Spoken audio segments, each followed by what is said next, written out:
now tuned into Almost 30 Podcast, and I'm very grateful that you're here. So grateful. Welcome to our world. It's Lindsay and Krista.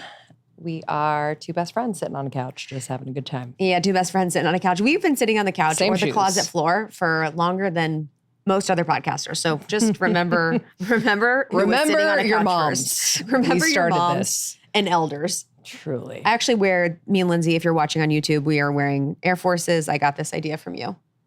They're tried and true. I get like a new pair probably once, twice a year because I just rough them the frick up. Yeah, it's just easy to wear. Easy to wear. It's so good. You don't have to be almost 30 to listen. It's just when we started the show, kind of the moment in time that we were in. So whatever age is perfect with us. We are over 30, just so you know. We talk about spirituality, wellness, health. And today's episode with Llewellyn, we're going to be talking about health and wellness, hearing about her journey, getting to know her. She's someone that I've had the pleasure of spending time with in LA, going to girls' dinners, and it's been a lot of fun. And you've been following her, or like she's had quite a journey, but like back in the YouTube days. Yeah, it's actually weird. When I first moved to Los Angeles, I was on this weird YouTube kick. I started watching YouTube and I was watching these like fitness girlies, but I wasn't doing the fitness that they were doing. I would just watch them and like see their makeovers and I was like, oh wow, they're eating like cottage cheese and oh man, the cottage cheese. A bagel trend. for lunch, but I would never do that. Like they would, and it was, I would watch girls like get ready for bikini competitions and stuff. Oh, interesting. It was a weird thing, like a weird kink. You're like, I love when you cover your body in bronze I know. paint. In bronze glitter and paint, and you eat like horrible food for you, but you're like cutting like crazy. It's crazy. And you're just so disordered eating. And maybe it was like some way to see my disordered eating play out in the world or like see someone else in some disordered eating You're journey. Like, they're more fucked up than I am. Yes. And I'm not even saying that about Mari because Mari was someone that had a really beautiful journey that shared about it online. But yeah, I remember seeing her content and her weight loss journey and her fitness journey on YouTube many moons ago. I respect like OG YouTubers. I know, man. Because now it's like everyone kind of has a YouTube channel, yada, yada, yada. But it's like, whoa, like you were really like hitting the pavement with it. You know what I mean? Doing so many videos, like being consistent, vlogging, blah, blah, blah. Yeah. Yeah, it's really changed. I was actually talking to my friend the other day about someone on YouTube that was named, she was like one of the first people on YouTube. Her name was like Astro Girl or Star Girl or like, I forget what her name was. I'll find it. But it was basically fake. It was a girl that pretended.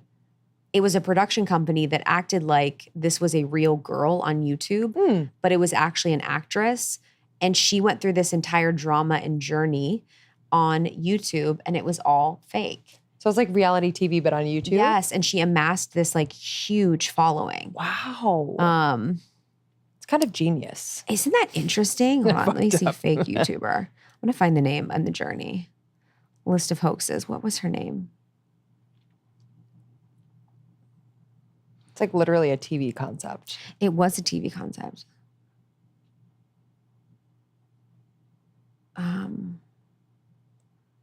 Fake, not. Do you guys know what it was? Like, it was like the fake YouTube girl. Fake YouTube.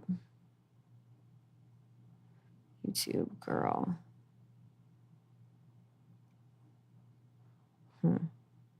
Lonely girl. Okay. So basically her YouTube name was Lonely Girl 15, and it was a web series that was independently released on YouTube and on MySpace as well. And the series revolved around the initially mundane life of homeschooled 16-year-old Bree Avery, who uses the name Lonely Girl 15. And then she goes on the run with her friend Daniel after her parents' mysterious religion is revealed to be the Order, a blood harvesting operation that wants her trait-positive blood. The series is presented through video blogs or vlogs, originally recorded solely from her bedroom. Jesus. So it basically had like under 600 episodes with executive producers, but no one knew. Editors, no one knew. And so the series gained popularity, and then people like, because people believed she was a real person making videos about her everyday life. And she was eventually the most subscribed YouTube channel. After the series gained popularity, they began to question its authenticity because it got kind of crazy. And the users found proof that it was fake after messaging Brie on MySpace and tracing the IP address to the offices of CAA.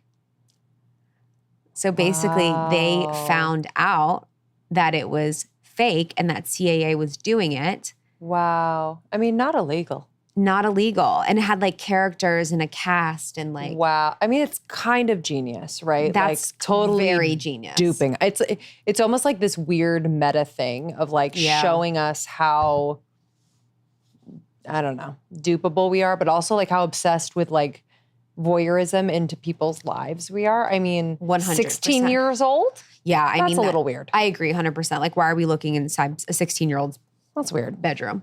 And how dark is MySpace? Like, when you said that word, I was like, ooh. I know. MySpace is so creepy. So creepy. I think it's interesting, too. Like, if I was watching a YouTube and then it turned to, like, we're now on the run, running from the order who's harvesting people's blood, I'd be like, okay. I just wanted to see I kind of respect you organize your closet. The probably like accuracy of that in some ways of some things that CAA was trying to drop. Why does it always go back to that? Why is organ harvesting? Organ harvesting and blood. Like, why are we always talking kind of about the same things? I know. Rituals, blood, like it's always just super weird. But isn't that interesting? Yeah, that was such a time on the internet when. What year? That was, let's see. I mean, the most subscribed YouTube channel. I would think it was, 20 years ago? And so it was successful. It was released in 2006. Okay, so almost. And ended in August 1st, 2008. Wow. Yeah. And had like a full team. Where is she now? Had three. That's what I was thinking. I'm like, I'm curious if she's working or getting any jobs because it would be really hard to have that big of a blow up and sort of make it in the space. And I wonder even how she got paid.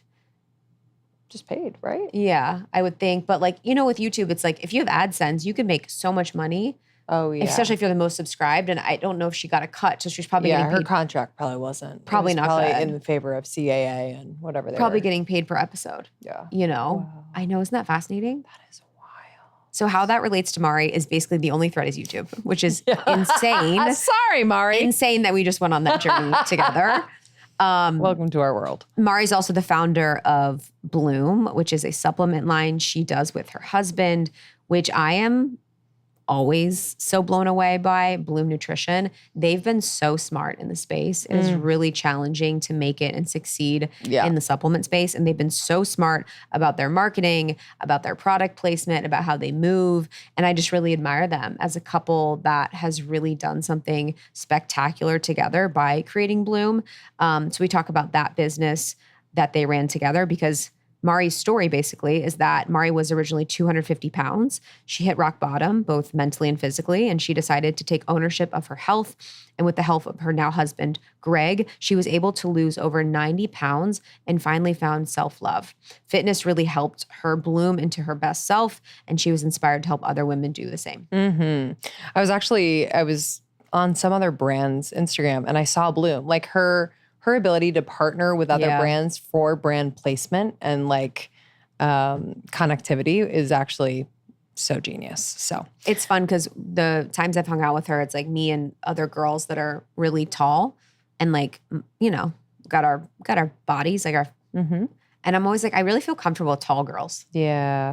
I was like, I feel safe with taller women. Totally. Isn't that interesting? That makes sense to me. Sometimes when women are too small, I'm like, what are you doing around here? Yeah. I don't want you to get lost in my in my cleavage. I'm like, can I trust you? Can I trust you, tiny girl? Holy moly. You can follow Mari on Instagram at Mari Llewellyn on Instagram and Bloom Sups for her supplement brand. And she also has the podcast Pursuit of Wellness. Mm-hmm. So good. I'm on that podcast. So you can listen to me on Pursuit of Wellness. And then Bloom Supplements is bloomnu.com to find more information there. Would love if you share this with a friend, maybe your most health and wellness focused girly. We have so many episodes on health and wellness. We have over 600 back in the catalog of almost 30. So I'm excited for you guys to dig into that after this and share it with a friend. And if you love it, you can subscribe anywhere you listen to podcasts. To learn more about Almost 30, our membership and more, go to almost30.com. Enjoy this one, and we'll see you on the other side. See you soon. Later.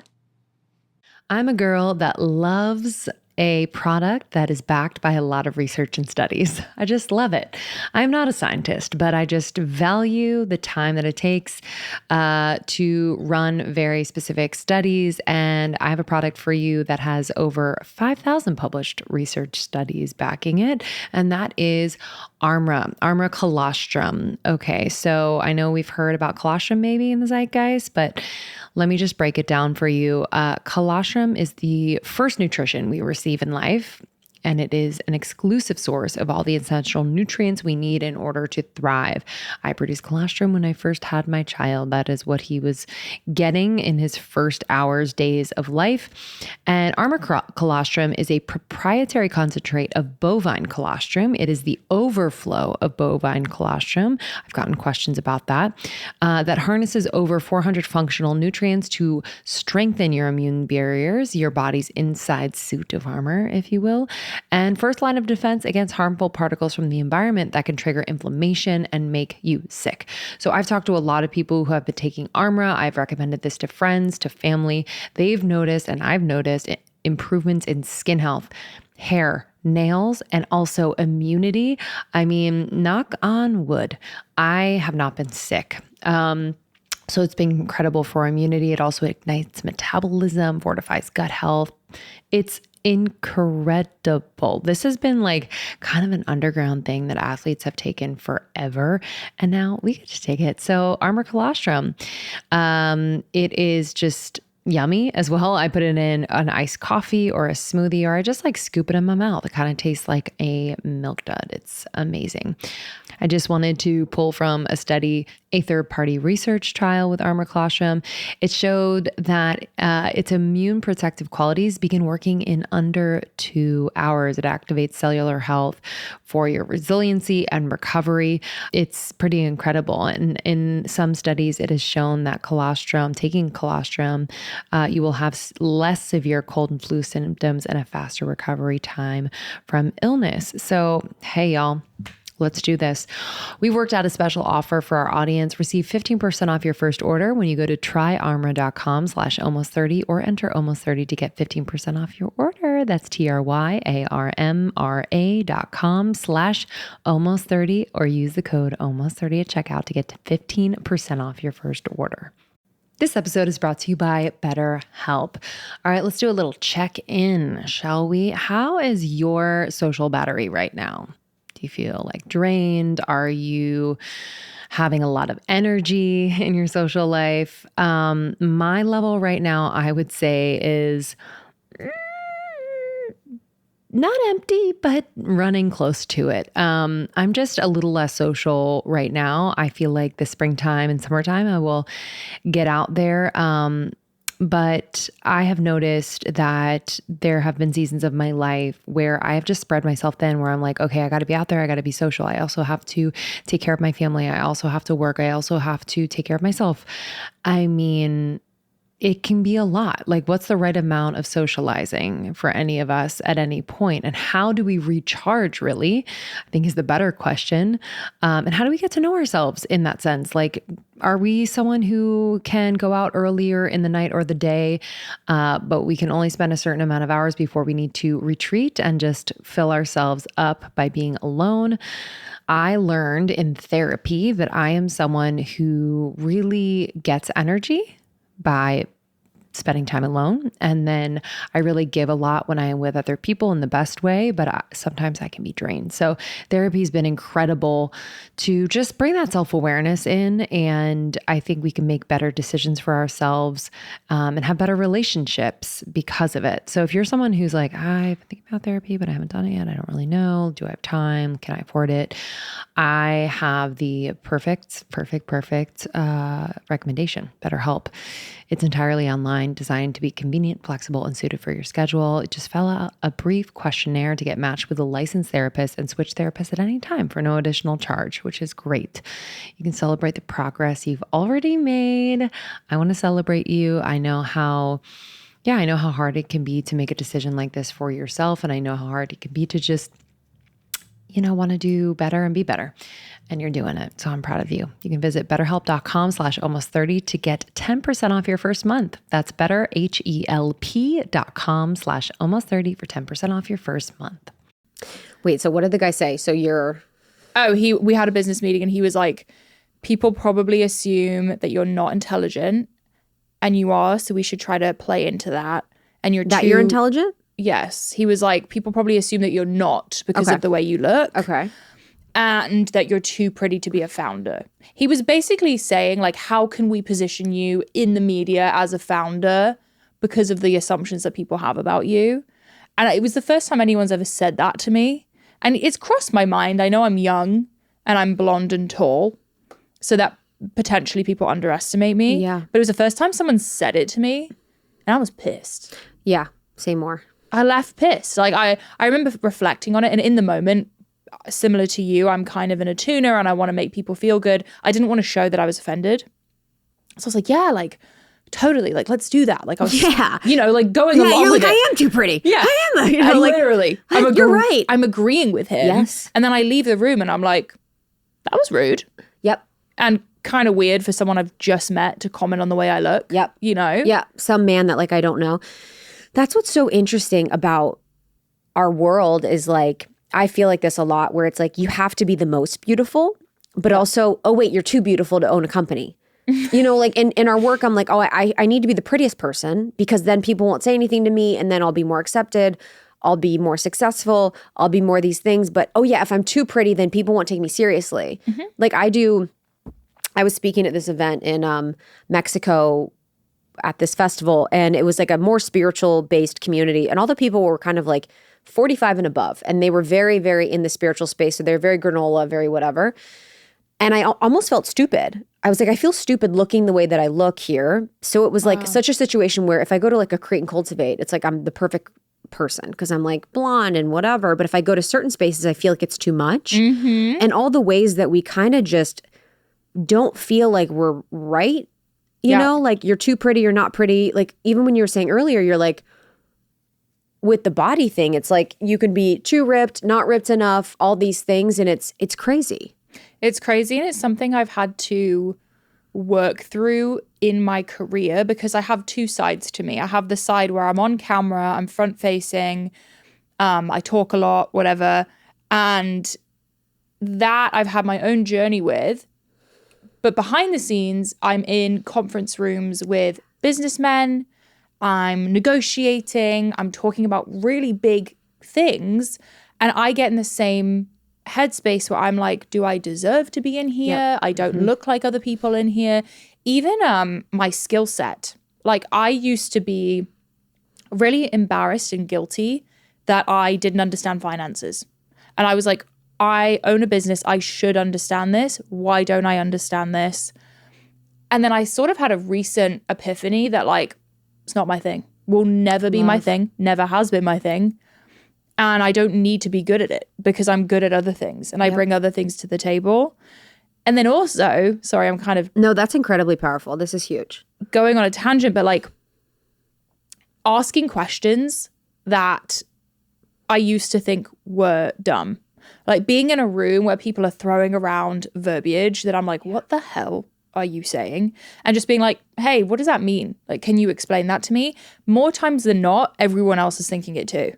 And that's taken a lot of me just like putting myself out there and saying it because we get so in our own heads. So anyway, this year has been my year. Actually, we're only, 15 days into the year so far? Anyway, this has been my era of like being down to embarrass myself. Wow. Which is huge because that's like self-love. Yeah. You know, truly, if you think about it, if like you're going to allow yourself to embarrass yourself, you know you have your back because you're like, oh no, even if someone else thinks it's silly, even if someone thinks this question's dumb, I have my own back. Yeah. Like I have my own back.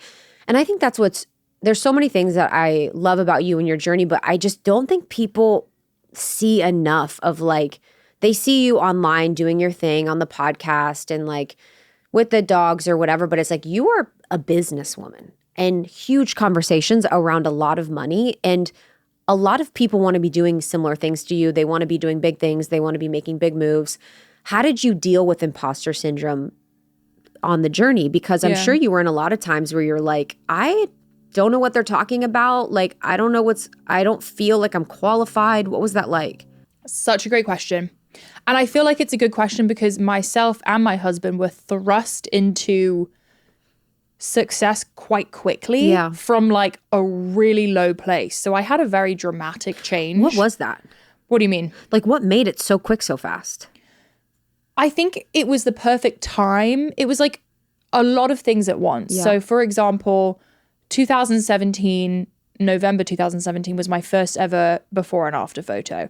And it was an era of social media where in my head I was like, oh, I'm so behind. Everyone's already like posting and sharing and the fitness community's popping off. But I look back and I'm like, it was the perfect time because it wasn't too saturated. You could organically gain traction. The fitness industry was in a kind of a weird place back then. It was a if it fits your macros, like bikini competitor vibe.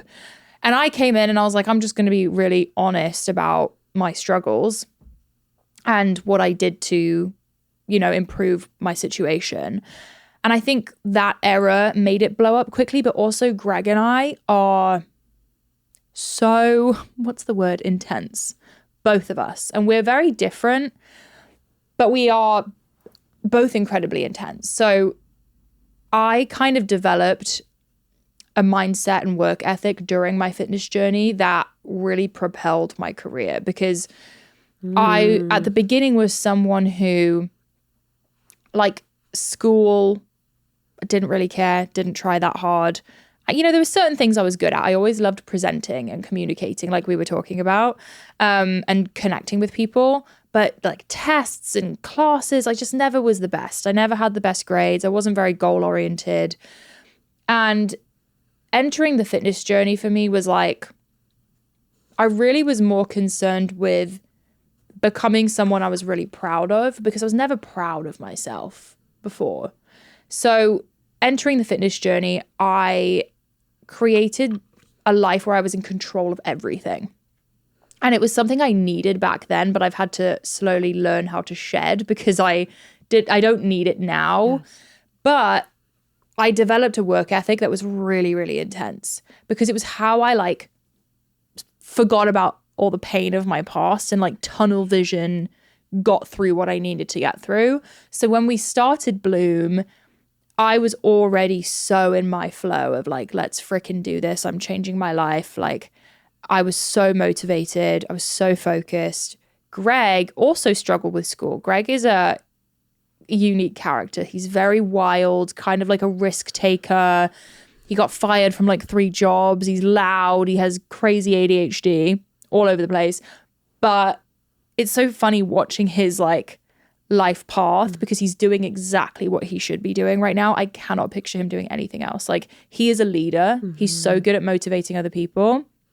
So when we found this thing that we were both really, really passionate about, we were like, let's freaking go. And I think the dedication it took, we were just in the perfect mindset for it. Totally. That was a very long answer to your question. No, I wanted it to be long. Yeah. Well, I love, because I was going to bring that up. You guys, you say you're both intense. What does that mean? Because it's funny, like, I feel like I relate, because I feel like people would meet, like, oh yeah, she's so like, whatever people think that I am. But there'd be like a group of people would be like, oh, she's so chill. And there's a part of me that's chill, but there is a part of me that's intense. Yeah, I think we're intense in different ways. Yes. I think I'm quite emotional. And I've just been through a lot of shit from my childhood, from what I went through in college. I've had like, I was diagnosed with borderline personality disorder in college, which is something that has evolved over time. And I'm not sure that I still meet that diagnosis, which is interesting. But I just feel things really hard. And I have very little sort of boundary between me at work, me at home. Everything just is kind of one. And I'm a little bit more dramatic. And when I decide, for example, the podcast, I was like, I'm doing a podcast and I'm going big. Like, I would never just do a podcast because I want to do it for fun and keep it chill. I'm like, I'm posting every single week. My guests have to be amazing. Like, I have to prep for 3 hours beforehand. Like, I'm just very like all or nothing, I think. And Greg is super, super extreme as well, but kind of more in a business sense. And we both have very strict routines with our health and wellness. I've definitely been on more of a healing journey where I'm trying to let go of the control, because I noticed, hey, I'm like dragging along this mindset from my fitness journey that isn't really serving me anymore. But yeah, I think anyone who knows me and Greg as a couple would say they are quite intense people. Yeah, it's so funny because it's like it's so hard in the journey of healing, because the part of you that has made you great. But then the part of you that doesn't, you don't always need that. You know, you don't always need to be the person that's like doing it 100, having it be perfect, has to be amazing, because that's really like a fear response. Yes. Of like, what happens if it's not the best podcast in the world? And I think people also don't realize with someone that has your level of success, it's amazing, but then you're also at a level that you feel like you have to maintain. Yeah. So it's like, okay, if I launch a podcast, I already have this is successful. It's going to be so embarrassing and I'm going to fall. Like for a lot of people that are creators that want to do things, like if you're at the bottom, you have no following, you have no audience, it's actually fun because you can try a YouTube, you can try a podcast, you can try a TikTok. And if you fail, no one cares. I look back on the beginning of my journey and I'm like, I had nothing to lose. That's the other thing. Yeah. I truly had nothing. I was working the front desk at Orange Theory, making minimum wage. I had no sort of like career going. Were you in London? No, I actually moved to the US when I was 10. Okay. I grew up in New York for the most part, went to school in Philly, moved back to New York. I've lived in a lot of places, so I'm kind of from nowhere at this point. But yeah, I had nothing to lose. And that's the best place to start from. Yes. Like if you have nothing, just freaking go for it. Yes. Because I was like, what's the worst that can happen? Yeah, you know? It's like people, I remember when I had nothing, I was like, I need an audience to do that. It's like you thought having an audience would make you do it, but then when you have an audience, you're like, but my audience isn't going to like this, so I can't do this. It's like you always find excuses. But you were talking about, and we've talked about this a little bit, like your childhood. Yeah. And, you know, the childhood experience obviously shapes us to become who we are. How do you think your childhood has impacted your life as it is today, or who you are today? Yeah, so much. And I'm still... That's the thing, the healing journey never ends. I'm still unpacking things because I will say I think I have blocked out a lot of my childhood intentionally. And it's frustrating because I would like to do more inner child work, but I actually have a hard time like recovering the memory, which is hard. But similarly to you, grew up in a household that mental health wasn't great. My mum struggled with depression and anxiety. And as many people listening will know, that generation does not get help and they don't get diagnosed and, you know, they don't do therapy. So it was hard and my parents fought constantly. Like I don't remember a time where they weren't screaming and I was overhearing things I shouldn't have been. And then my dad would leave for a few months and I wouldn't know why. And I thought it was for work and then he didn't come back. So a lot of like inconsistency, I would say that would be the word I would use. And, you know, not being sure. I would walk outside school and wait to be picked up and I'd be like the last kid standing because one of them forgot. Or just, you know, I feel like I have a lot more empathy now. The older I get, the more I'm like, they were struggling. We had just, you know, moved from the UK and, you know, neither of them they were both full-time working and they had a lot on their plates and neither of them were really set up to have the emotional maturity that I needed them to have. So I have more empathy for that. But I feel like I never learned what a secure relationship looks like. And I had I was very unsure of myself because I wasn't really encouraged to tap into my gifts or like be proud of who I was. So I kind of entered the world with a very like no identity. It felt like I sort of just mirrored whoever I was with. So when I got to college, that became drinking like crazy, like partying, because that was the best way to numb out everything and kind of take on a new identity. Like in high school, I was so shy. I was like new. I was from the UK. I didn't quite understand American culture yet.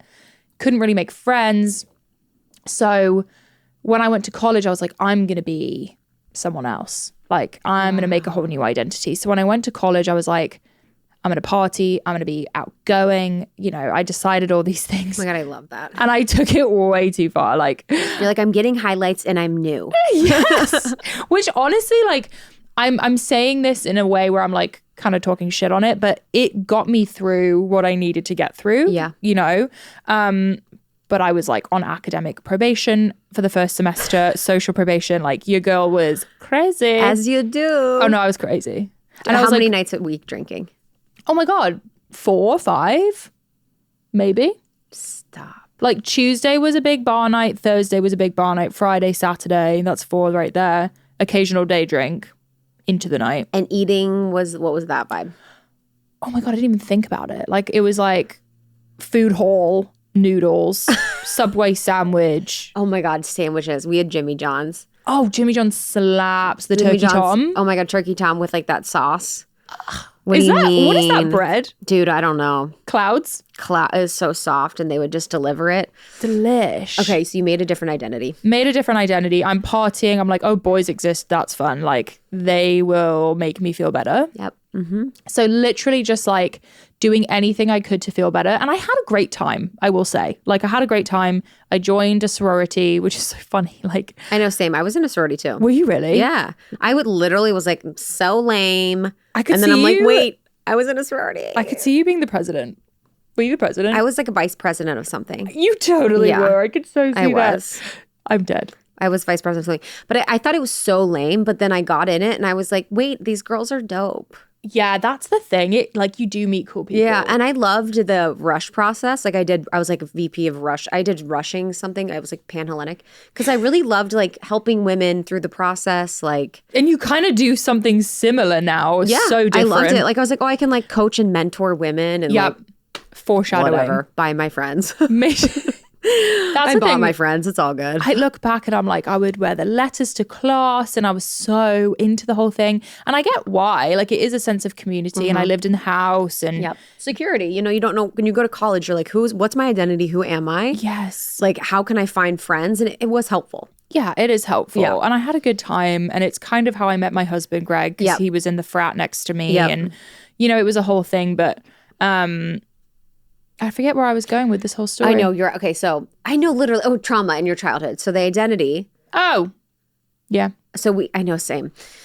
We have a very similar story, which I find interesting because I don't meet a lot of people like that. But I feel What aspects do you relate to? like the attunement piece Yeah. because I was constantly reading the room. Like, what is the Yeah. facial expression of my mum? Hypervigilance, uh-huh. Even her footsteps. I'm weirdly triggered by footsteps. I'm like having an emotional reaction in my body to you saying that. Do you know what I Yeah, mean? I'm having a moment. Because if my husband is stomping upstairs, my heart rate. Do you know what I mean? Yeah. Because I'm like, oh, she's in a bad mood today, and it's going to be an awful day for me because of it. You know, and just hearing her That's like approach making me me. emotional. I'm sorry. It's just sad. You know, you think about like a little girl and you're just like, oh no, like I know. you don't realize. I think a lot of us, our parents were incredibly unconscious. They didn't really realize what they were doing. But yeah, so for people listening, hypervigilance is when you're incredibly aware of the other person. You're attuning to them at all times to read them, because for a lot of times our parents weren't communicating. My mom wasn't saying like, hey, I've had a really hard day. Like, I'm just kind of going in a process. Like, I can't wait to hang out with you. We're going to have dinner soon. Like, it's all just them in their heads and you're just having to figure it out Yeah. as a child. So now you are still attuning to people, or in your process are still attuning to people. And that's probably why you lost yourself in college, because you're drinking all the time. You're not feeding, nourishing your body. You're hanging out with guys and you're still attuning to everyone around you. 100%. And I made some big mistakes. Like what? I just look back on that time and the way that I handled, you know, we were talking about female friendships. Yep. I would be so codependent and enmeshed with people and just obsessed with, you know, because they were my family. Like, I really didn't have a strong family relationship. And I was like, these are my people. And ended up in like sort of blowout fights and me ghosting. I was a big ghoster because I couldn't handle the hard conversation and I hated controversy so much that I would just stop talking to people. And I look back and I'm so upset that I handled it that way. But now I really I try to practice expressing my feelings and having, you know, calm, collected conversations and understanding like we're not abandoning each other. We're just sort of like, we're just setting our boundaries and respecting ourselves. So it's hard for me to look back on that time. And I feel like similarly to you, my childhood did cause years and years and years and years of pain. But ultimately, it's all the things I'm good at are because of my childhood. Like the communication piece, the connecting piece, the empathy piece. I love who I'm becoming. I'm just still in that journey. Yes. You know? Clip it. I was like, that was a clip, baby. Yeah, I've been wanting to talk about that more because I'm so grateful that I grew up in the household that I did, that the reason why I'm warm, the reason why I'm loving, the reason why I'm all the things that people love me for is because of that. But what also can happen is if you're not consciously aware and doing the work, it can be the reason why you lose yourself, the reason why you're depressed. So before, when I was unconscious, I was so depressed. I didn't know who I was. I was so anxious.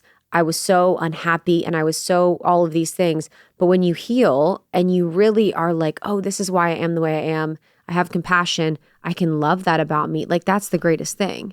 Yeah. And I have to catch myself, because if I'm in an unconscious moment, so for example, one of my coping mechanisms is filling my schedule to the brim. What do you mean? That's me right now. Is me right now too. It's so really I'm bad. Literally moving to Texas next week. And I was like, you know what I should do? The week before I move, let me do 6 interviews. Let me take every meeting possible. You're me. Let me have every evening booked up. And I've just reflected on this with my therapist. And I was like, why did I do that? Like, why?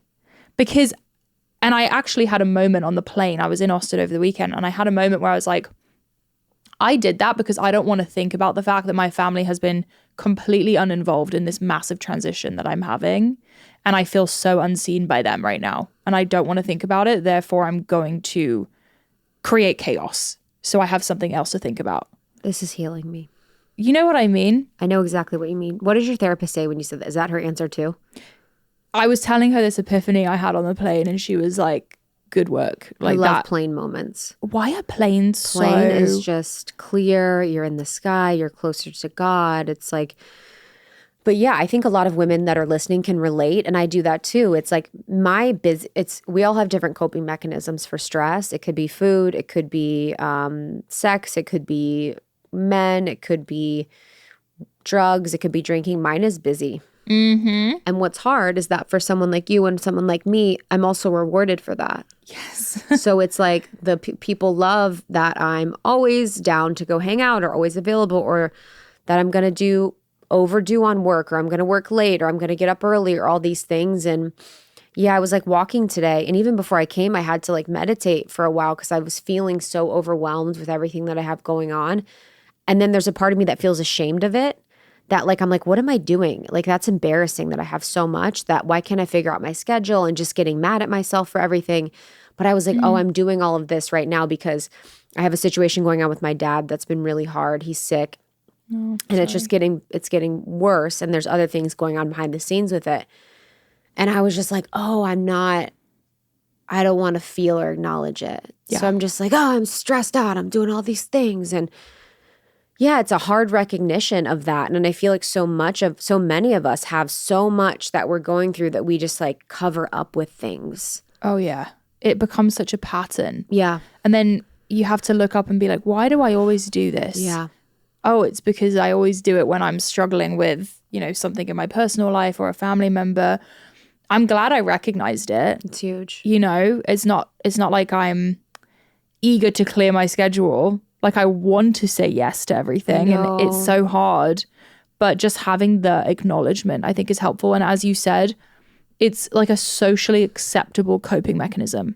My old coping mechanisms, like getting trashed and cutting for a while, were not socially acceptable, and I knew those were bad. This one is the reason that I have success at all. I know. So it's the one that's the hardest to work on. It's the hardest. And I feel like so many people are in the space where it's just borderline burnout, Oh, yeah. you know? And I even feel like for what we do, like it's so beautiful. You get to do what you do and I do what I do. But then you get to the place where it's like I have to be even more mindful of things, like because I never thought I'd be doing what I'm doing. I never thought I'd be worthy enough to have a podcast or have a business or do retreats or whatever it is that I do. And so it's like when I get opportunities, I'm like, I want to say yes to everything because I'm like, it might go away. I want them to feel like I like them. I want this, say yes to everything. And then you just get so overwhelmed. So you actually have to be more mindful because if you want a life that's yours, you have to like be better with your boundaries. Yeah. Have you read, why am I like referencing so many research? This is my girl. What's Research. This is Research Corner. admin? Yeah, it's like, you're like, Fee, pull up the study, sis. Pull up article 2, babe. My glasses come out. I'm like, have you read Essentialism Oh, I don't know, but I love that. by something McEwen? Okay. Would you mind looking that Peter? up? No, that sounds like it would be right there, God, doesn't I want to steal the word essentialism. I wish that was my word that Isn't I thought it of. nice? I really love it. So I love the fact that I'm referencing this book and I've read 5 pages, Yes, but bitch. I'm going to reference it because it is so in line with what you're saying. His whole point is he's talking about it in a corporate setting with someone who says yes to anything that comes across their desk. Like, yes, I'll take that shift for you. Yes, I'll do that project for you. I'll answer all these emails. Like constantly saying yes. You end up underperforming in every area of your life. Whereas if you only say yes to the things you want to be intentional with and the things that are really important to you, you do it with 100%. So obviously there's a reason I bought this book because I'm struggling with that. But being more focused. What did the guy say who was on the show? Focus on less and obsess. Over the less. Mm-hmm. I love that. And what's so hard is that obviously, I'm like, oh no, that's hard. But it's like, I want to do less for not the goal of more productivity in one area. I also want to do less so that I'm more relaxed and healthier and able to process my feelings and my emotions and not overfunction. So you basically went from coping mechanism of drinking and then busyness now for things for not feeling. Was food ever in it? Like, because your body journey, like, did you ever have a relationship with food that was unhealthy or like, what was that? Yeah, I would say I did. And it's interesting because back then when I was at my worst, I was on a number of SSRIs. Yeah. And I was put on them for good reason. I was not safe to myself. I was cutting, I was severely depressed, having, outbursts and things. So I was put on antidepressants, antipsychotics, anti-anxiety, heavy medication. And looking back— college? Yeah, in college. Wow. And I was diagnosed with borderline personality disorder, which is an interesting diagnosis because it happens a lot that people are misdiagnosed with bipolar first. It's kind of it's not spoken about often. And there's not a lot of understanding around it. And there also is not a specific medication for BPD. So they end up sort of just like giving you a ton of stuff. And I wish they'd just given me one thing to try and see if it worked. But I was put on like a cocktail right away. And I felt so numb, no personality, no grip on reality. I already struggled with dissociation. It just threw me into full-blown dissociation for like a year of my life. And something else that happened was I started, and I've heard other people talk about this, but I was way more drawn to like junk food. And I think because something about what it does to your chemicals or your hormones, you end up like hungrier. And I definitely was eating really, really bad and using food as an emotional support system. It never got to the point where I was like binge eating or felt like I had disordered eating. I've always had a pretty healthy relationship with food, which is nice because I didn't have a lot of like other healthy relationships outside of that. So yeah, I definitely was overeating and indulging and also eating things like muffins and having huge iced coffees with milk and sugar that were like spiking my blood sugar in the morning, which if you have a mood disorder or you're struggling with emotions, like adding those things in are really just going to exacerbate the issue. And they did. So I wouldn't say it was like a full-blown problem, but it wasn't a healthy relationship either. And I didn't really think about the way my body felt. I was not in touch with myself at all. Okay, it has been so crucial for me to have something to eat on the go lately. I am a new mom. I am also working at the same time. And so every day is different. I need to make sure that I am able to sustain my energy. I am able to feed my child. So that involves getting the right amount of nutrients in a day. And so it's been amazing to have my IQ bars available, whether it's in my purse, in my backpack, in my cupboard, anywhere that I feel like I could get a craving. And IQ bar is like the bar that I found that is delicious, chewy, has ingredients that I know what they are and I trust. And they're just the taste. Not all bars, not all healthy bars taste good. These taste incredible. So these are plant protein bars. These are brain boosting as well. All IQ bar products are entirely free from gluten, dairy, soy, GMOs, and artificial sweeteners. So you are going to be satiated and you are also going to get that mental benefit as well. My favorites, the chocolate sea salt, the wild blueberry. I also love the banana nut. I'd say that is my favorite. Another product I love, IQ Gel. So every single morning I have 1 cup of coffee. I have a packet. Usually I love the vanilla, the French vanilla, or just the original. But this is a jitter-free instant coffee packed with 200 milligrams of natural caffeine, brain-boosting magnesium, and productivity-enhancing lion's mane. This combo for me is perfect. I do not get jitters. Coffee is one that I'm very sensitive to after being pregnant and having a baby. And this one does not give me the jitters or that just really weird feeling. And it's delicious. So I make my little coffee every single morning. I can't wait for you to try IQ Bar. So refuel smarter with IQ Bar's Ultimate Sampler Pack. That's 7 IQ Bars, 4 IQ Mix Sticks, and 4 IQ Joe Sticks. And now our special podcast listeners, yes, that's you, get 20% off all IQ Bar products, plus get free shipping. So to get that 20% off, just text almost, ALMOST, to 64,000. Get your discount now. Text almost to 64,000. That's almost, ALMOST, to 64,000, 64000.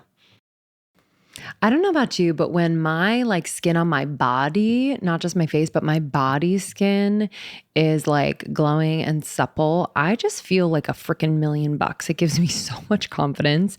And so I wanted to give you a little insight into what I'm doing to just get my body skin looking glowy and gorgeous. Osea, you've heard us talk about them for years. They are a brand that we are so loyal to, love deeply.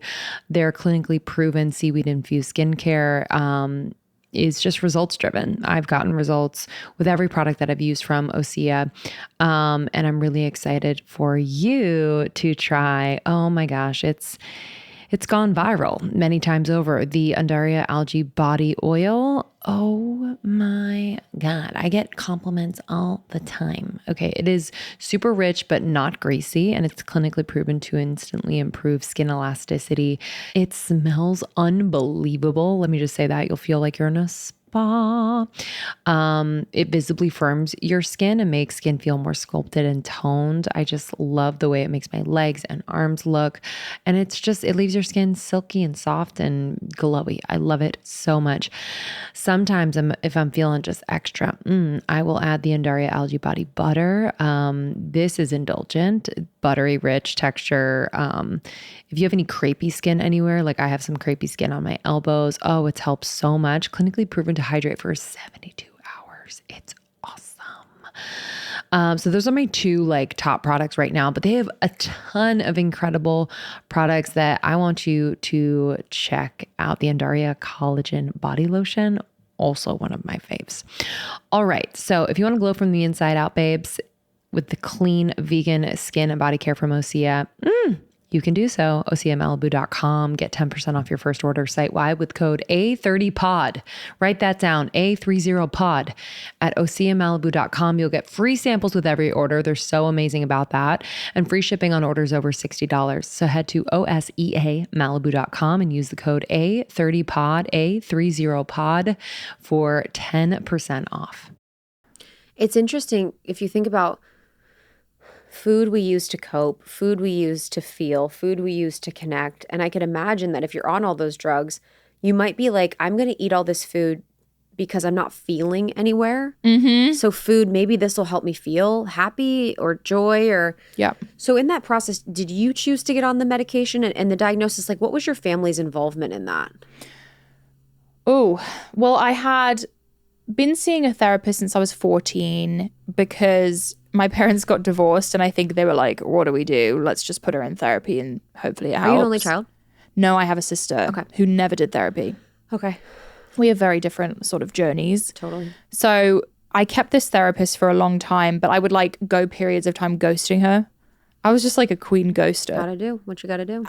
Listen, now You're like too close. I don't know why. I think anytime things got really bad, I like didn't want to tell her because I was performative with my therapist. Yeah.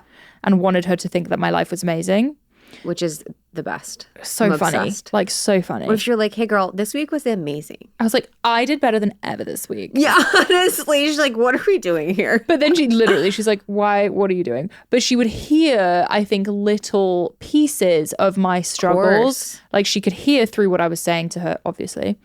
And she was like, I think you should go to a psychiatrist in Philadelphia. And it got really bad when I told her I was honest about my first cutting experience, which is, it's like weird for me to talk about now. And I still have scars on my arm, but it feels like that was someone else. Like I really have such a dissociation from who that was.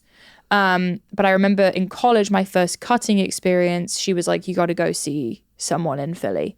So I went to a psychiatrist and I was pretty upfront with her.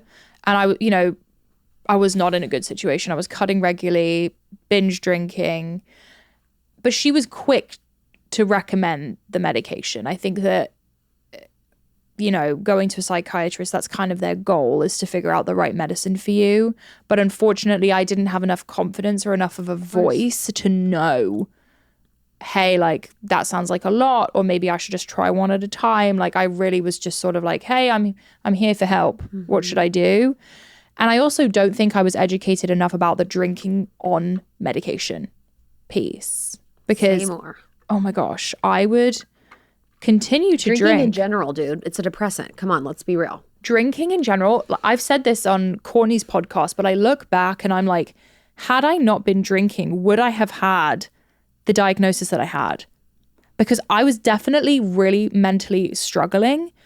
But the fact that I would get blackout drunk, I mean, my outbursts and cutting often happened after drinking. And I really feel like that has something to do with it. Even now, if I have 2 drinks, the next day my anxiety is like through the roof. I know. I remember in Chicago when I was drinking, and I remember just being so anxious on Sundays. I remember one time I did drugs one night because I had a full phase of some drugs and did my thing. It was part of my spiritual path. And I remember it was 7 a.m. and I was under my covers and I was like, I want to kill myself. Yeah. And I was like, oh, that's not my voice. And I was like, oh, this is dark. And I was like, oh, maybe I'm so anxious and want to kill myself because of the drugs. Maybe it's not me. Yeah. Maybe I'm not doing well mentally because I'm not sleeping, because I'm not, like I was just like kind of putting it together. But no one had ever mentioned it to us that like all of the drinking, which is a depressant, is going to hurt your feelings. All of the substances and caffeine and like, it's like we weren't really aware of how our environment or things we were ingesting or taking were impacting us. I can still feel the shame that I would wake up and feel after a night of drinking and being like, what did I say? What did I do? Did I embarrass myself? And just being so like, I already had such a loose idea of my identity that it made it worse. And I would wake up and just feel awful about myself. Yeah. And then I continue drinking on medication, and you could have 1 or 2 drinks on medication and just black out right away. And I think I was like, yeah, even better. Totally. I didn't know what I was doing. And, yeah, it was a full-blown spiral. Especially for someone, and I think this is good for the listeners that are codependent, emotional attuners, hypervigilant, empaths. Drinking is even more intense for you. Because if you're someone that, if I'm present in my body, I'm not trying to attune to people, but I can be aware of my attunement. I can kind of keep track of what's going on. If you're drinking, it's actually kind of a relief because you're like, oh, I don't have to fucking attune to anybody. You know, you're trying to get a break. Yes. You're like, dude, I just want to relax. I don't want to always be aware of everyone's moods, their energy, what they look like, how they're perceiving me. I don't want to always be reading people. So you want to break. But then again, too, the people that are sensitive, if you're drinking, it just is even more porous. It's even harder to find your center. It's even harder to find who you are. It just becomes so like loose and nebulous and like liquidy almost. It's just such a hard experience to find out who you are when every single night or multiple nights a week you're forgetting about everything. And I think it also allows people like us, or where I was at back then, to be angry. Wow, babe, that's profound. Like, I feel like I didn't... That's profound. Do you know what I mean? Like, I feel like all my crying and rages and like expression of pain came out when I was drunk because I didn't allow myself to go there sober. 100%. So I was going to say when you said you had outbursts, I was like, oh, that makes sense. Like, and that's the thing is we use the alcohol as the channel for how can I feel, you know, because a lot of people, when they drink, they have different types of personalities or experiences, or they say the things they wish they said, or, you know, it's like, it's allowing you to do that. So the anger and the rage, was that something you were scared of that you had a bad relationship with? Because I think a lot of people have bad relationships with their anger. Yeah. Or they're fearful of it. I hadn't processed my childhood and I didn't understand, because from the outside, my childhood was actually quite good. Like I have some good memories in there. Like growing up in the UK, I was outside all the time. My sister and I were really close. We played a ton of imaginary games, which now I've realized was a coping mechanism for our actual reality. Yeah, literally. We were constantly in imaginary land. Wow. 24/7. And that turns into an adult limerence, as it's called. Have you heard of that? No. So limerence is this concept of when you're a child and your parents are never around and you're constantly disassociating or in your imaginary land. When you get older, you'll still kind of go to that and you'll do something called limerence. And that's a lot of times with people in relationships where someone with like a really extreme case of limerence will be someone that's like dating someone in jail, where they're like, they just had this fantasy of them.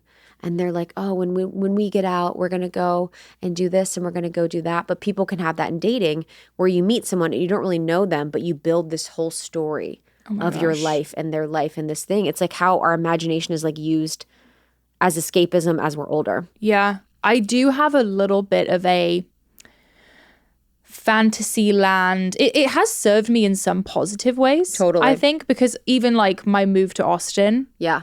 envisioning this farm, it feels a little imaginary fantasy land, but like now I've kind of realized through my life that you can actually make shit like that happen. You know what I mean? So Wow. it has served me in some ways. Wow. But It's like for manifestation. yeah, I kind of feel that way. If you have an active imagination, you can really imagine like your greatest potential or your dream life. But from the outside, my childhood looked kind of good. Like we did okay. We moved to New York. My dad worked for United Nations. Everything seemed okay. Like we traveled a lot. It was like the inner world that was so crazy, and it was what was behind closed doors. And I have memories of like my family convincing other people that everything was fine.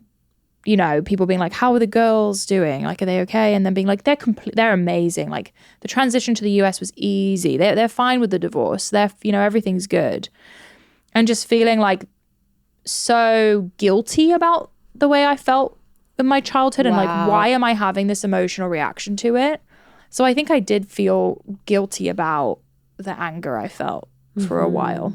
Especially as a woman, it's not super safe to feel angry. It's not super safe to feel rage. It's not super safe, but it's actually really important part of our process. And I think in your teens and 20s is when you're really kind of understanding the world and your femininity and your childhood and life in such a different way that you can have that. And I remember actually, now that you're talking about it in college, I think it was either my birth control or my emotions coming online, because I had some outbursts as well. I feel like it was all of it at once. Were you on birth probably. control? Oh, hell yeah. I was on birth control. My ex-boyfriend called it my low estrogen days. He's like, those low estrogen days were dark days because I was on, were you on low estrogen? Yeah, bitch. If he was on low estrogen. And it's like, I remember having some anger. Listen, we were eating Jimmy John's. We were on birth control. And Jimmy John's and Froyo and Diet Mountain Dew. And I was drinking most nights. Yep, taking Adderall. I don't know about anyone else. I was taking Adderall. Same. And then, wondering why mentally I wasn't well. Yeah, we're like, imagine adding a phone to that. Imagine if there was a cell phone involved. Listen, I think about that all the time. Even know? I didn't have Instagram majority of my... Facebook started when I was in college. It just started. I remember my first Facebook message with Greg. He said, "Do you burn?" And I said, "In the sun." Stop. And he was like, "No, do you smoke weed?" Oh my God, you're like, he's hitting on me. I was like, "Do I burn?" Like, you're like, is this Prince Charming? I was like, "For you, sure." Honestly, you're like, yeah, babe. Whatever you want. Burn it down. But I always think about, like, imagine people like filming at a frat party. It would have never happened back then. I remember when the Facebook albums would drop with the photos. Oh my God. You know, you'd be like, oh my God, what's in it? Who's in it? What's going on? And I would put like rap lyrics in my quote. Like it was a vibe. Oh yeah, babe. I was quite the themes. I was amazing. Of the frat parties. There was like the beach one. Yeah. We were all in bikinis Boats inside. and hoes, Boats and hoes. Yeah. Such a waste of time. Oh, yeah. That's my thing with college. Like this is a privileged place, I understand. I'm so grateful I went, but like I really am bummed because I feel like I was wasting my time, and I feel like I wish that I would have cultivated more of done things I was interested in. I just like it kind of like people were just like, okay, here go, and then that you go, and then they're like, okay, now you just like party and hang, and like I'm like, what? Also kind of dangerous. Like semi-dangerous. That's a lot. I mean, honestly, part of I stopped drinking when I was 26. Part of that was one time I fell off of a bar table and sliced my hand open, and my friends made us go through the McDonald's drive-thru before we went to the hospital. And I was like, yo, I can't be doing this anymore. No, it was actually, I'm surprised I made it out alive, truly. Like falling down the stairs, ending up in neighborhoods that I shouldn't have been. Exactly, going in people's cars and stuff. Driving. I mean. I didn't drive, thank God. A girl from my grade in college got hit by a car because she was drunk crossing the street not looking. Like people got hurt, you know? It's so dangerous. And I think about like sending my kid and I would be really nervous. So what would you tell for someone that's struggling with their mental health? You know, like I even think we kind of unpacked it a little bit, but if they are in college or younger in their 20s and they're like, I'm struggling with my mental health, and they maybe want to get on medication, they don't really know what to do. Yeah. I'm not anti-medication. I take a medication now called Lamictal, and I'm not a doctor. I'm definitely not like suggesting anyone do anything. It's not an SSRI, actually. It's technically a seizure medication. And I take the smallest amount, and it's incredibly helpful for me with my anxiety. So I'm not anti-medication, but I do wish it took me a long time to like stop being ashamed of my mental health. And ultimately I ended up leaving college and moving home and dropping out and taking a minute for myself. I think eliminating the drinking. I really think, I just don't want to beat around the bush. Like, I think it doesn't make things easier. I totally agree. And I feel like on TikTok now, we're sort of like glorifying the party girl thing. And maybe there are some people who can get away with it. I don't know. But if you are already having mental health problems, it really, really doesn't help. Eating foods that have like healthy fats, like olive oil, avocado, salmon, that's good for your brain, you know? Like take care of your brain, take care of your body. Those are the things that are the vehicles for you to feel amazing every day.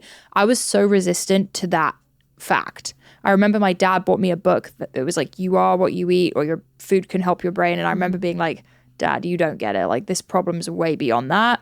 And then the second I started, you know, cleaning up my diet and cooking my food and really like thinking about the nutrients in it, not even from a calorie restriction standpoint, like F that, just the ingredients, I felt better day 2, literally day 2, drinking more water, not drinking as much, eating nourishing food. Like you give yourself a better starting point, you know? Like, even if you're still struggling, just give yourself a better baseline. Therapy, I've done therapy for years and years and years. It is really, really helpful. And I think mindfulness. You've mentioned it a few times on the episode you did with me, but getting off the phone, grounding, you know, going on a walk and just like thinking about, what do I hear? What do I see? What do I smell? And getting back in your body. If you can find moments to do that in the day, so freaking helpful. And I'm still figuring it out. Like, I'm not perfect, but I think, you know, treating our mental health like it's a part of our body and like it's like an injury per se, I think is really helpful. Yeah. And I think because you've struggled and because I've struggled, it's like, I think when you've struggled so much, you realize it's everything. When you're mentally unwell, it consumes you. Yes. Like, I remember having such bad anxiety. I was like, I can't get out of bed. I can't function. I can't do anything. Like, it just like takes over. So I'm like, you don't live. Yeah. You know, you're not living your life. But it's interesting because like you've had a good amount of adversity, especially like with mental health, with the family, with the healing, but you've always been able to be vulnerable about it. Like, not always, or what I perceive, it's like with your body, with your mental health, with your struggles. How do you think that served you? Good question. And sometimes I wonder, I'm like, how am I so down to share all this stuff? Same, because I agree. Maybe it's something about us. Do you think it's a dissociating? I honestly think I'm like, how is this a bad thing? Like, I'm like, how is this a trauma response? Okay, well, I have a couple thoughts. Okay, let's hear it. Let's unpack. I feel like when I first started, perhaps I was dissociating when I was talking about it. Like, oh, that's not me. I'm telling the story of someone else. Yeah. So maybe that gave me the ability. With your body stuff or your mental health or both? Both. Okay. I think both. Just because the fitness journey was, and I talk about it so much, and I was saying this to you before, I've told my weight loss story so much that it almost just like rolls off my tongue. 100%. And I appreciate having this conversation with you because most people, when they ask me questions, they're like, what was the moment you decided to lose weight? And I'm like, hey, step one, because people just want that like, you know, answer. But the truth is the weight loss was like a freaking overhaul of my whole life. Like my identity, like figuring out who I am, like what do I want? What's my purpose? Like looking at my pain head on because I had been avoiding it for my whole life. And I felt like it was my first time being like, damn, like I'm really hurt by my relationship with my mom, my family relationship. This happened to me in college. Like I was cutting myself. Like I feel shame and guilt. And I was like looking at it head on and going to the gym. And it sounds like dumb, but no, it's not. Workouts like hurt physically, right? So I was self-harming before. Going to the gym, it felt like this exertion of like pain, you know, like working through it. And something about it just allowed me to actually like process everything I'd been through. It was a transformative 9 months, like the most transformative of my whole life. And it was the most painful, the most like, I don't know, it was so deep for me, way beyond weight loss, like way beyond. So it is crazy to me that I've become this like weight loss person. And it's funny how you get people's attention. You know, it's the before and after that everyone pays attention to. But for me, I think I had to dissociate when I was telling the story because it was like, this is my life. You know, like that journey was, I don't know if I could ever relive it. And I'm so grateful that I hit the rock bottom that I did because I would have never have found out who I am. And I feel like the reason I'm living this sort of, I mean, it really is amazing. I never stop and think about it, but I'm living a life that it's like a culmination of everything that I love and everything that I do. It's like my passion in real life. And I get to make a living from it, which is insane. I get to work with my husband. I get to work with my best friend. I get to come on here and learn and connect with people. And it's only because I went through what I went through. So back to your original question, how am I able to be so vulnerable? I feel like it is like the reason I went through everything I did. I think it makes me feel better because I'm like, at least from all of that shit, I can connect with other people and potentially like have a conversation that will help someone else. I feel like it's my purpose. And maybe I'm potentially dissociating occasionally. Who knows? It's kind of fun sometimes.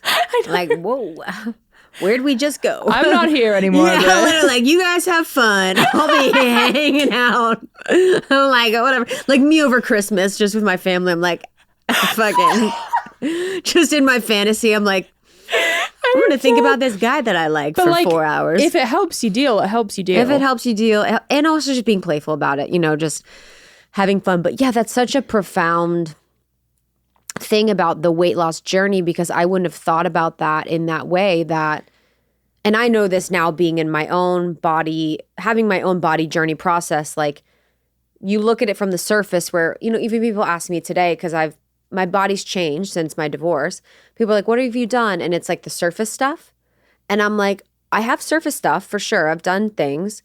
But then I'm like, but do you want to know what really changed? Yeah. I'm not holding on to stuff. I'm processing things. I'm saying how I feel. I'm like, you know what I mean? It's like when you've done it, you know that it's not just the food. It's not just how you're moving. That's a lot of it. But it's like a deep internal transformation. I think it's so fascinating too about your journey, because there's such a spiritual aspect to it, where I'm always so fascinated about the soul's journey in life, where you have this path where you're, working at Orange Theory, you're at the front desk, your family's kind of chaotic, you're in therapy, you're cutting, you're depressed, you're all these things. Formula for not this life, not this life formula. And then you have this 9 months of like, honestly, you probably didn't feel like, it probably felt like sometimes it's like the spiritual experience is like your soul or higher self comes down and is like, I'm taking over, bitch. Yeah. And it's like, it's out of body almost, because your soul is like, I need to do something about this. Yeah. And it does the fitness, it does the exercise, it changes your body. And then it's like setting you up for this life that you now live. Yeah. It's so wild. Like I think about, I've had experiences in my life where my soul's like, okay, we're done with that. We're done being codependent. We're done being in toxic relationships. We're done choosing other people first. We're moving on. And I'm going to do this because we need you to serve in this way, or we need you to do in this way. And it's so powerful to trust that if we just trust our souls enough, or trust God enough, or trust whatever it is, that we will move when we need to move. Like your soul knew to move and to do the thing and to change. Yeah. And then you created this life. I was so close to living a different life. What do you mean? I was like, I was having thoughts of suicide. Yeah. I was, seeing people who were drug addicts. I was so like, literally by proximity, like so close to being a full-blown like drug addict, killing myself. Barely made it through.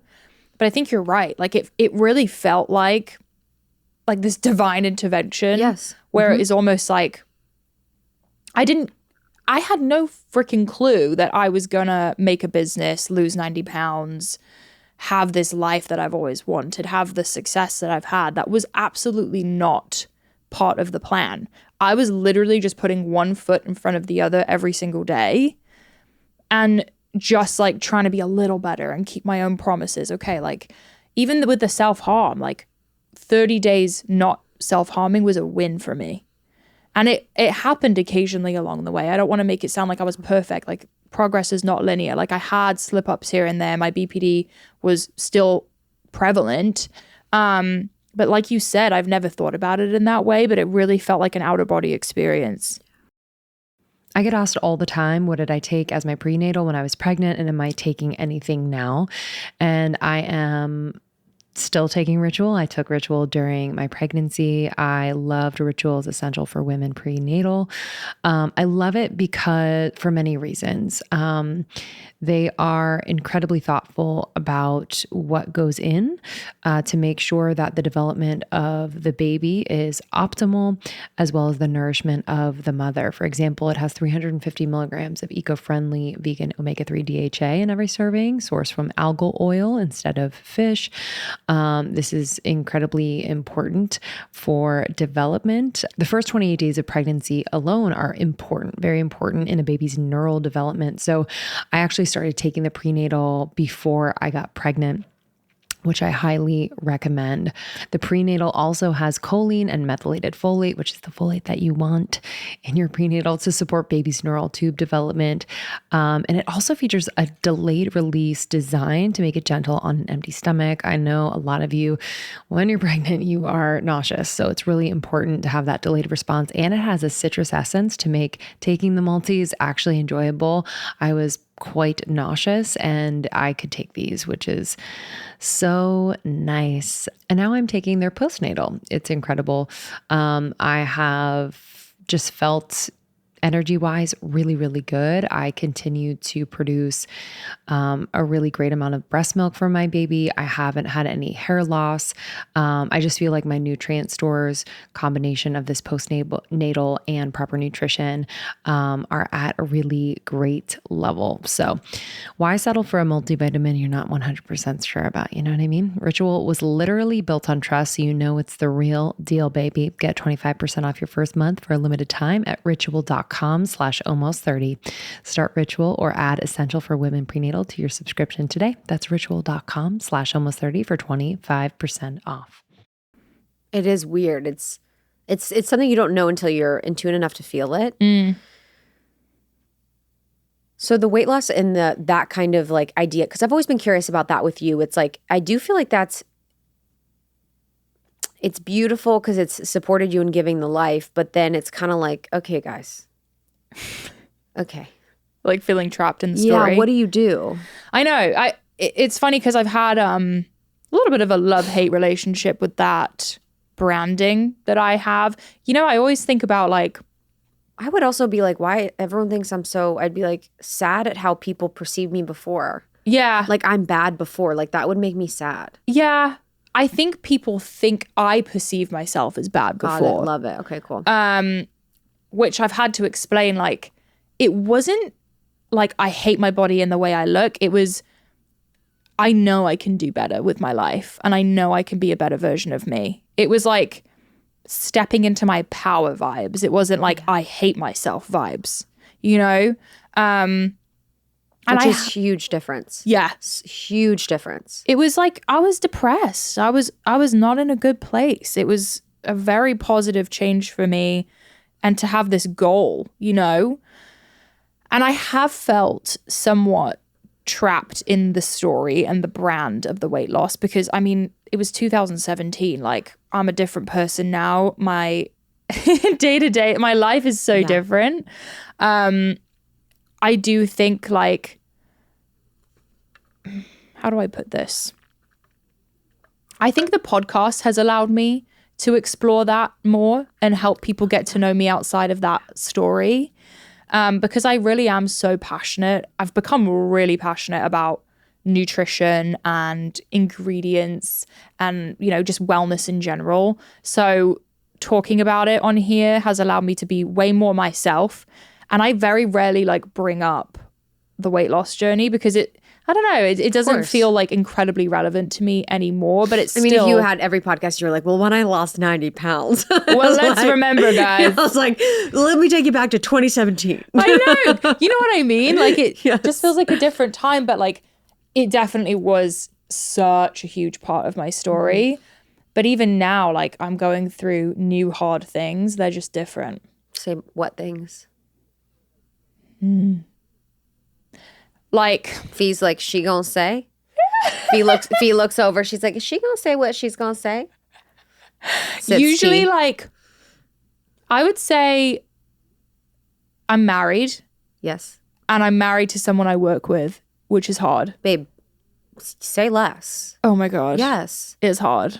I don't, I love bringing people on for these conversations, not to complain, but to make people also see the truth of the experience. Because it looks magical. It is, and a lot of it is, but and people also need to recognize if you want this brand, you want Bloom, you want Pursuit of Wellness, whatever, like it is so much responsibility.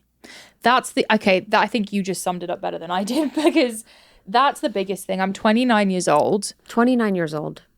And we have about 100 employees for Bloom. Unreal. We're having like life-changing deals happening behind the scenes, moving to Texas, kind of feeling like my whole life, it took a lot of dedication to get Bloom to where it is. Greg and I had to basically lock ourselves up in the house and just work on it for 3 years straight before we could hire people. And in a way, you know how we were talking about codependency on my show? Like, I'm almost codependent on Bloom in a way. It makes so much sense. Like, my relationship I was with almost 30 forever. Like, I'm enmeshed with Bloom. 100%. And creating a personal life outside of my brand and who I am is like, I want to have kids. I want to have a family life. I want to have like a safe, fun household. When you feel like you're a walking, talking brand, that can't happen.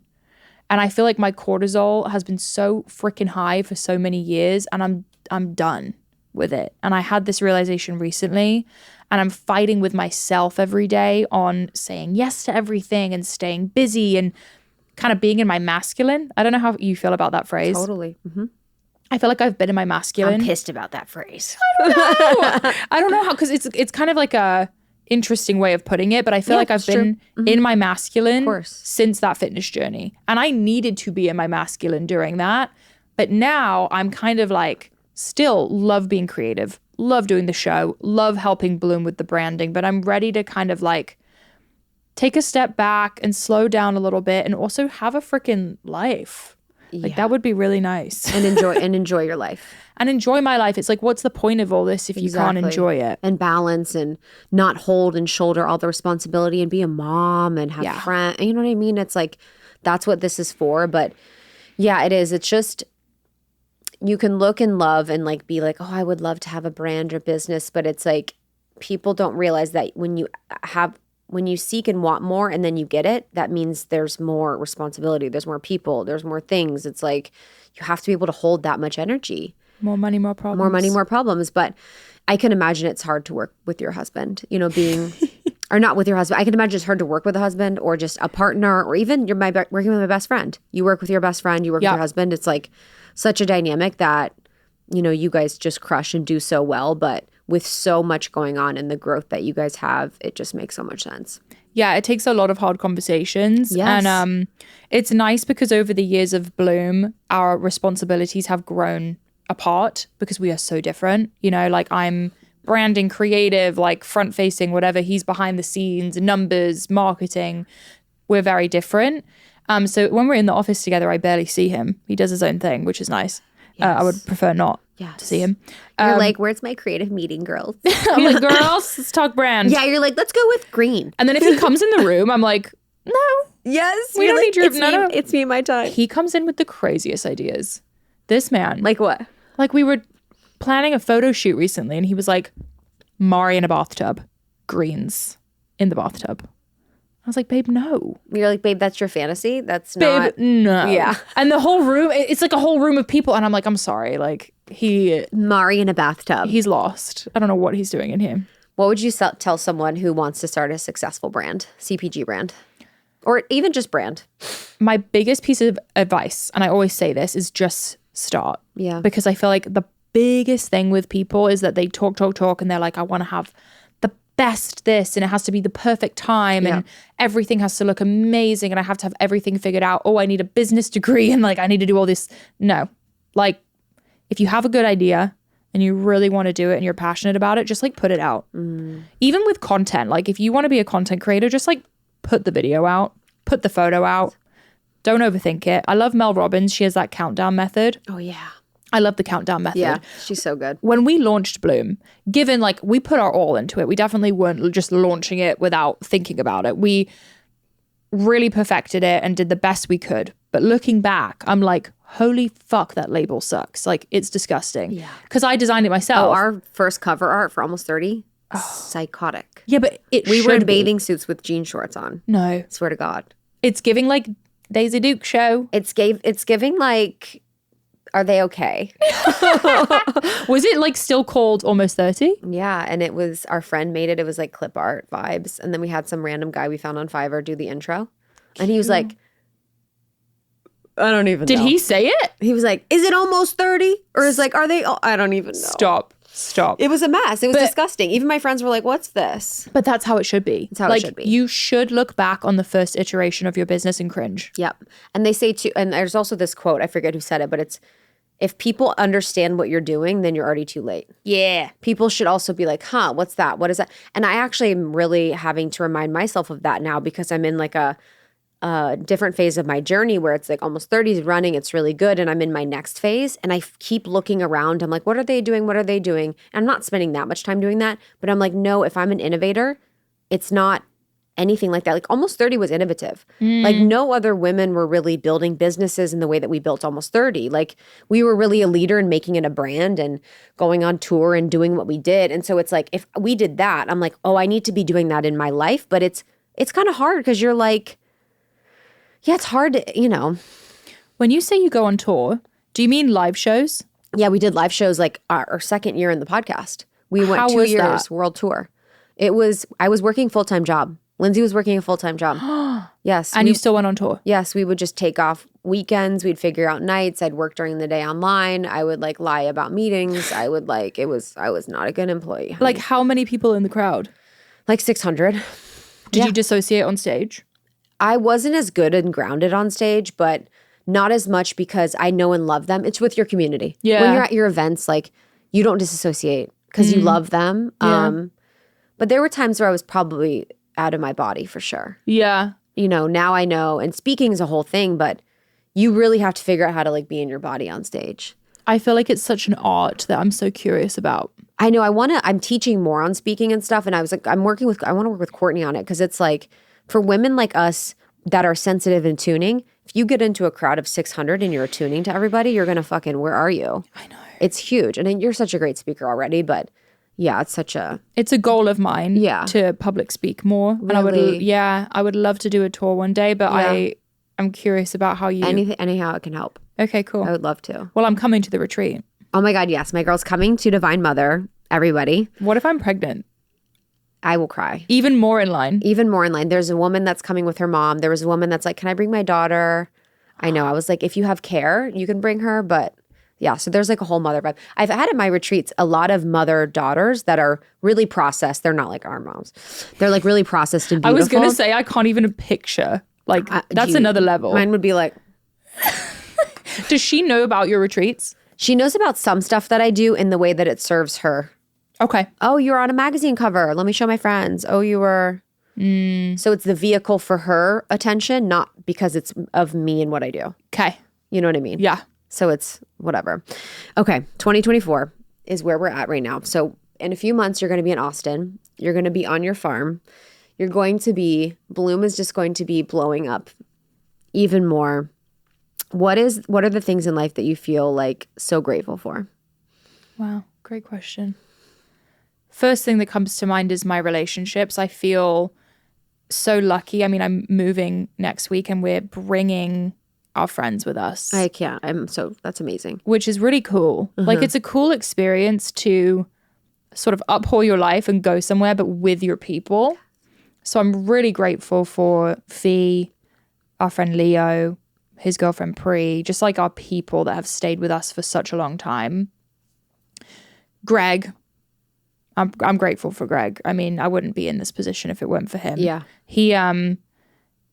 We're so different and he's a powerhouse, but yeah, I feel like he really has allowed me to do this. He's taken the reins with Bloom so that I can do this.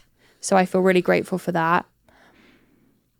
I wouldn't be able to move to Austin and like have my horse and do all the things I love if it weren't for the success of what I've done. So I am grateful for the community that I have, for the people who like care and listen.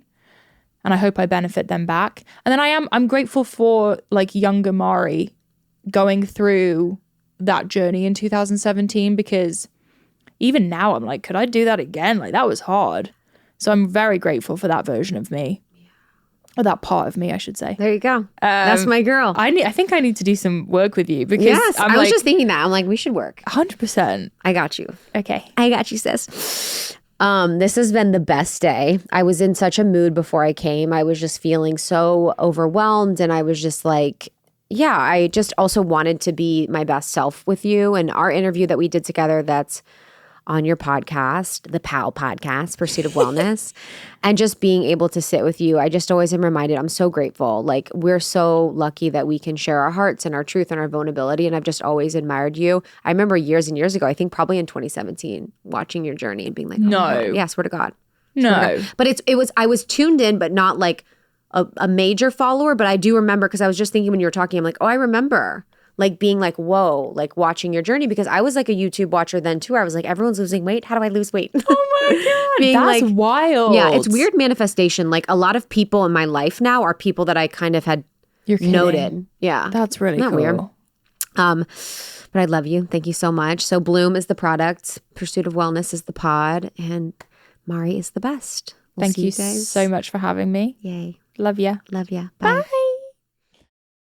Thank you so much, Mari. Again, you can find Bloom Supplements, bloomnu.com, and you can find Mari Llewellyn on Instagram, MARILLEWELLYN. We'll see you on the next one. We love ya. We love you. Bye. Bye.